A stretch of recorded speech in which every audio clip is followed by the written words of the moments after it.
Hello everybody, and welcome to part 4 of my Donkey Kong Country Let's Play. This level was really hard for me the first time I ever played this game, I remember. This level gets kind of brutal at parts. But I was thinking, I really don't think I've ever played that last Trick Track Track level all the way, because there's a really easy to do skip that I definitely did on my first playthrough there. And I just don't think I ever saw the point to, but it wasn't too hard. It was a 2-attempt level, so I think it was 2 attempts. I remember this level, shit, I don't know. I distinctly remember having to replay levels just to get to that level on different play sessions. Like, it was something I had memorized how to do so well, and I'd gotten good at all the levels before that. I probably died over 100 times on this level in my first playthrough, but I don't think I'll even die once here, because I've just played it so many times. You know, that's the thing with games, is like, they really stop being hard if you played them enough. Like, Zelda 2 is an example of that. Like, that game's hard as nails, but it's just not hard because I know it so well. Like, I only die a standard playthrough. I could do without gaming over if I'd really tried, like if I got all the lives at different times. Usually I just get the lives right before the Great Palace so I don't have to stress about it, even though I never end up using more than one life. And there's lives in there anyway, so it doesn't really even matter. But yeah, I don't know why this level is so hard to me. I mean, as a kid I feel like I could jump really high there for some reason. Fuck, man. Not as a kid, but like, I just used to be really bad at 2D platformers and 2D games in general. I was way better at games in a 3D environment.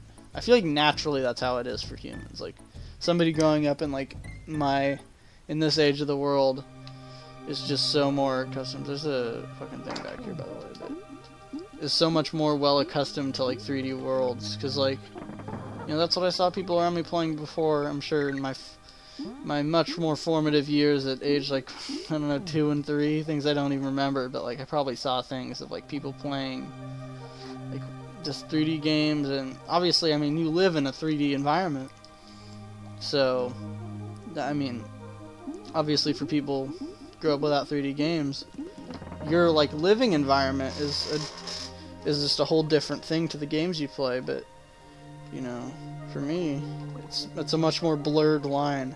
I've always felt that's interesting. Like, people like my dad, for example, like can't really play. They have more trouble playing 3D games. Like, there's just depth perception issues with it, and it's like, oh, that era, you know, it just wasn't as much of a thing back then, or really a thing at all. I guess 3D games in like the 80s, you know, pretty interesting that how the human brain works. I'd love to see a study about, like, I mean, it might even exist, but like just the human brain's comprehension of like 3D spaces in video games, and how it relates to like the age you were exposed to video games, or what, like 2D or 3D, or, you know, I feel like top down's a whole other thing, but because it can be either 2D or 3D, but as its own perspective, I guess. Yeah, it's kind of odd, but like, I just wonder how that relates to like yeah, you can just hug the top here and never take damage, but I wonder how that relates to the, I don't know, I'm just kind of yapping about thoughts that I'm having, but yeah, I wonder how the human, you know, let's wrap this up. I wonder how the human brain, like, how more clear the human brain perception will be to somebody who only plays 3D games. What am I saying? The perception of 3D spaces to someone who's only ever played 3D games and grew up playing 3D games, versus somebody who grew up with mixed experiences and someone who grew up with just 2D games. I'd like to see something about that. But let's move on to Minecart Madness, which is a different kind of minecart level than the other ones. It's just like Donkey Kong Country 2. This game has different kinds of minecart levels, like this one where you can jump out of the minecart. The other one you jump with the minecart, and there's levels like that in Donkey Kong Country 2. But I think there's more levels in Donkey Kong Country 2. Shit! Oh my god. Fuck. Damn, I'm playing badly, but there's definitely more levels in Donkey Kong Country 2 where you can't, where you have to jump without the minecart like this. But the reason I was messing up so bad there is because I was thinking of another thing I wanted to mention, which I'm going to mention after this, about Donkey Kong Country 2. I've never played the Lost World in Donkey Kong Country 2. I'm wondering if that could be a fun thing to do for if I ever Let's Play that game. I think I've pretty much killed the idea in my head of Let's Playing that tonight, doing anything with that game tonight, because I feel like it would be a lot more fun to do like new stuff in that game. Because like this game has no incentive to doing any kind of 100% completion. Like there's, besides your save file, there's no, you play every level regardless. It's just not a rewarding experience overall. As somebody who's, I did try to do it at one point, I think I already said that, but I gave up because it just wasn't, there was no reward. Like, and it's not even like a collectathon. You have to just pointlessly enter every bonus room. It's really stupid. Really, in my opinion, not a great 100% thing, you know. I always feel like there should be something you get, or at least something new you experience for 100%ing a game, like Ocarina, where you get like the special Skulltula thing, even if that's not much, it's something. But yeah, Blackout Basement, level that is not very hard because its gimmick is kind of stupid. I feel like, because you can still kind of see the level, especially those like yellow things, which makes me think of like reflectors on the side of the road of in real life. Shit, which is supposed to make it easier when you're driving at night. But in the Sodium 64, when you play this game on that emulator on the N64, which I mentioned in a previous part, that emulator and quirk with it in another level, but the light effects don't really work, and what happens is the enemies and all the objects disappear instead of the room turning black, which does also happen. Like you can see that platform just is not there when the room turns black, but there's no like darkening effect. It just all that stuff disappears, but everything else, like the things you can kind of see, like this floor here, just stay fully lit up. It's kind of weird, but it's how it works, you know. But I don't think you can even you know, it used to be that you could kind of play this game on there, but it didn't work well, but I'm not sure if you even can at all anymore. Fuck. Damn it, man. Dude, I'm dying a lot more than I normally would in this game. I mean, I've beaten this game so many times I shouldn't be dying at all. It's disappointing. I'm disappointed in myself for that. Ooh. I'm going fast, huh? Shit. Well, bit my own tongue there. See, I feel like if I do the commentary like I'm supposed to do, I can't focus very well. Maybe that's related, because I feel like I'm having to open a whole nother channel of consciousness in which I'm thinking about, okay, what comes next? Or if I'm talking, I have to be talking, playing, and sometimes holding another subject, or even another just like whole sentence to say.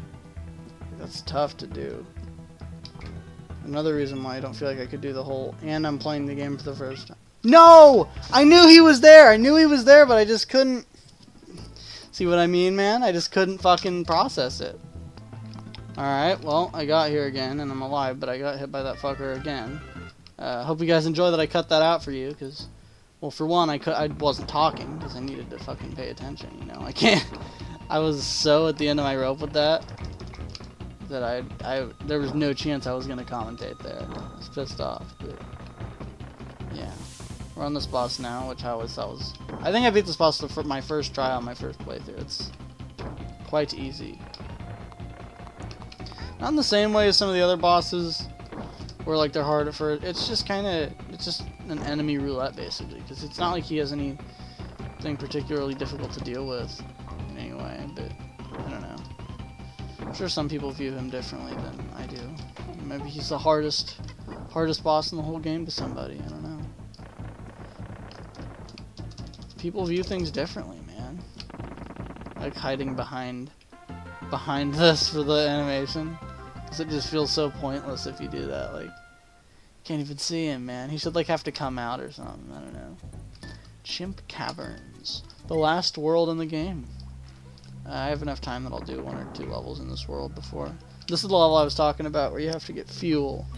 You know, I play this level every time because in my head at least there's no way to avoid it. I'm not sure if there is or not.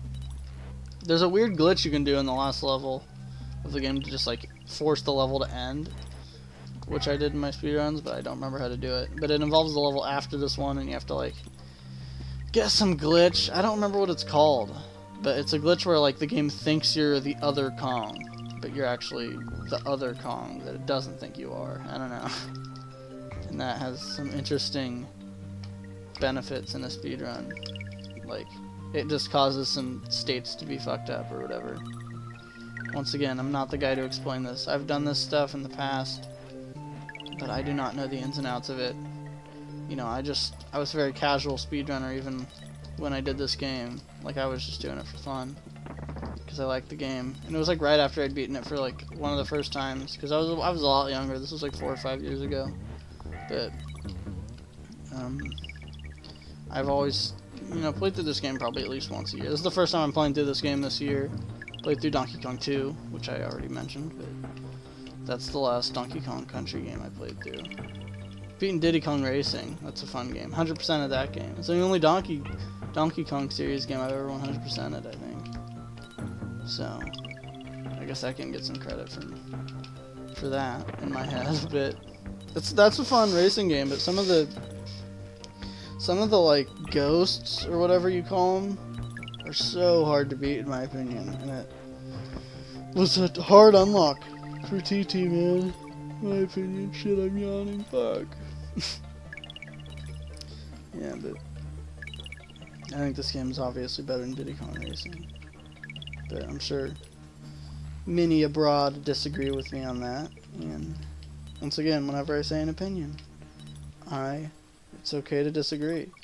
And I thought I saw a spider in my room, like right before I started this recording, but I don't know where it went, and I'm just gonna not deal with it. That's my strategy usually with spiders, is it will not be dealt with, and I will leave the area or just stop thinking about it, because I'm too scared to get near it. But I'm also dumb enough that I can convince myself that I don't care about it, even if subconsciously I am quite affected by it.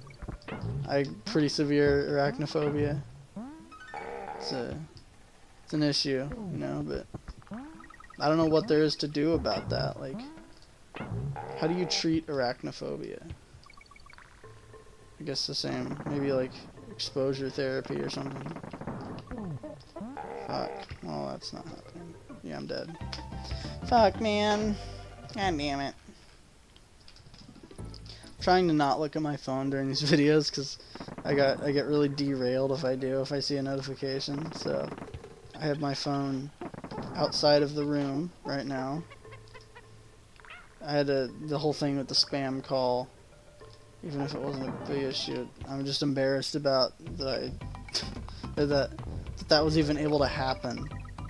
That fucking spammer could have gotten on my line while I was doing this shit. I'm just so glad I didn't have auto answer on. That would have been so fucking embarrassing for me, and it's a fucking scammer, so I shouldn't even care, but I don't know. Shit. Oh yeah, that part's really fucking annoying. I don't like that part. A lot of the platforming in this level feels really awkward.